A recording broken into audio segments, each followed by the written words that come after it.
This is a good focus, I feel, for the work to follow this conference on the adolescent girl. So in plotting the way forward, let me make 4 concluding points. The first is that producing the kind of research and statistics that is being discussed in this conference is extremely important for the human rights machinery internationally and for policy making at country level. For the CRC in particular, I can only speak for the Committee on the Children's Rights, unless we have the kind of evidence that you are producing, we don't get it. Because we have absolutely no resources to contract out or ask for certain lines of research. We seldom see it coming out from the countries themselves. It's only when there are some interested parties, maybe a developed country or an NGO such as Save the Children or others, Oxfam, UNICEF, in fact, that we can get the resources to organize a seminar on something or a day of general debate, in fact, which is our instrument, unless we get the resources. So for us, it's extremely important what you're doing here. It is only through evidence that good policy will be constructed, and the Committee on the Rights of the Child needs to be fed with systematic analysis on the adolescent girl to ensure that the examination of state parties' reports takes this particular category fully into account. In fact, I took notes throughout the whole day because there are so many things that were said today that are very useful when we ask questions to the state parties. I don't know if any of you has ever been in a meeting, in a session of any of the human rights committees, but in particular the Committee of Child Rights with a state party. It's very interesting because it starts 3 months earlier with a session which is closed and private with the NGOs and UNICEF and any other international organization, where we get all these confidential reports and we close doors. We really try to cross-examine our colleagues who are coming from the country to try to understand what it is that we really have to do 3 months later, to get into a dialogue that cuts through the official parlance, of the governments. And so 3 months later, we sit in this 1 day, maybe 1.5 day, open session, and this one is an open session dialogue, with usually quite numerous and multi-sectoral government delegations, where we very incisively, and I must say, I think it's really incisive, the dialogue. I was very surprised myself when I saw my colleagues asking questions that in a UN atmosphere seem almost impertinent, but we need to have the evidence. I mean, we need to be able ourselves to be very sure of what we are saying or asking from a government. Secondly, your work needs to move from projects into national programs and policies. This was said today on and on. Disseminating research, promoting policy debates, advocating with policymakers to enable legal and policy changes with an emphasis, I think, on prevention and promotion. It's not only, oh, we've got a problem, the adolescent girl, what do we do about this problem? It's really prevention and promotion. It is only through open national debates, challenging common knowledge on girls and on adolescents, that changes will occur, at least in the policy environment, and hopefully more broadly in society. The committee can play its role, we can play a role in examining these policy changes and can follow up on its recommendation, but we need you.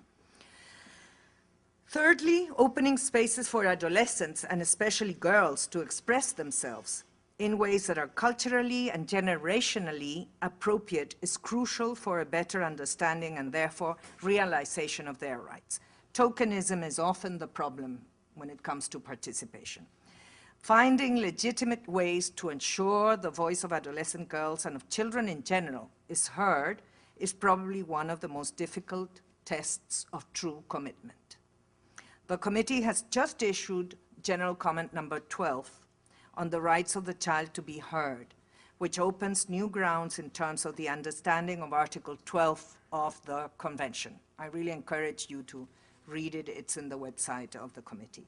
Finally, cultural change. This is probably the most intractable and yet the most crucial factor in changing the way society regards and allows the development of adolescent girls, impregnated, as we started saying today, with gender and age preconceptions that discriminate them. In a different context, UNESCO said in 2007 quite clearly, quote, "While culture is not directly mentioned in the 8 UN Millennium Development Goals, these will not be attained in a sustainable manner without addressing the cultural dimension that underpins each and every society in the world." Most of the recommendations of the committee to state parties' reports require cultural transformations that are long-term and difficult to track down, and therefore true collaboration between academia, international organizations, and the human rights committees is very important. Education is at the basis of this change, and the Committee of the Rights of the Child gives great importance to it. Texts, programs, teachers' practices need to eliminate gender stereotypes and replace them with conceptual and practical learning on the respect for the other, acceptance of diversity, non-discrimination, peaceful conflict resolution, co-responsibility between boys and girls, eliminate gaps in coverage and quality on the education of boys and girls, ensure all girls and boys receive sex education in a gradual and progressive way, respecting their evolving capacities, support adolescent mothers and fathers to continue in the educational system, taking into account their educational, labor, and social needs, and ensure the permanent training of teachers, men and women, in universities and teacher training colleges on gender, citizenship, sex education, and rights of boys and girls. All this list, figures already in the committee's recommendations. But one thing is for us to say it, and another thing is to actually happen, and from there to take root into the culture. One small word on violence. When linking CEDAW and CRC to examine the application of the rights of adolescent girls, gender violence runs through any analysis. 3 dimensions of violence come out. The first is the protection of rights within the private sphere. This is a very contended issue here in the United States in particular, no? In the private sphere. That is, certain situations demand state intervention in the family home, despite all protestations regarding the rights of parents, which of course the Convention on the Rights of the Child holds very, very highly, or the family's privacy. The second is abolishing harmful practices, and this is why the joint task force of the 2 committees has decided to focus first on harmful practices. 5 out of 8 harmful practices identified in the Secretary General's study on all forms of violence against women affect adolescent girls. The third is sexual violence. The same study on violence says, quote, "Sexual violence predominantly affects those who have reached puberty or adolescence. Boys are at the greatest risk of physical violence, while girls face greater risks of sexual violence, neglect, and forced prostitution."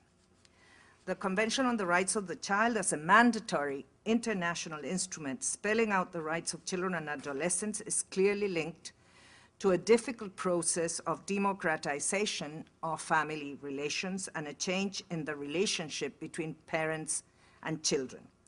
And we might add, between parents, children, and the state.